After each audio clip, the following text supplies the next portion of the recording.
লাইভে আমার কখনোই আসা হয়নি, কারণ যেটা আমি অলরেডি ক্যাপশনে আসলে দেওয়া হয়েছে। নিশ্চয়ই একটা রিজন আছে আজকে যেহেতু আসলাম আমার অফিসিয়াল পেজ থেকে। আপনাদেরকে না জানাই, আমার কাছেই মনে হচ্ছিল যে না, আমি how can I say that, এটা আমাকে জানানো আমার পক্ষ থেকে দরকার।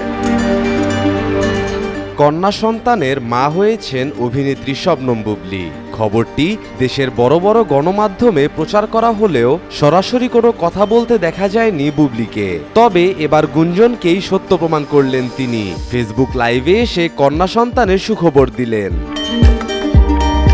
কিন্তু আমার কাছে মনে হলো যে আমার অডিয়েন্সের সাথে, আমার এই ভালোবাসার মানুষদের সাথে, কারণ তারা এত ভালোবাসে আমাকে, তাদের সাথে কানেকশনের জন্য আসলে এটি খুব একদম ইজি একটা ওয়ে আমার কাছে মনে হলো।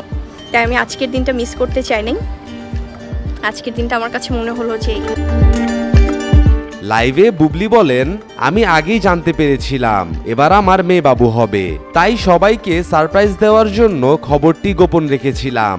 সাকিব মিষ্টি আনতে গেছে, কিছুক্ষণ পর সেও লাইভে এসে কন্যা সন্তানের খুশির খবরটি দিবেন।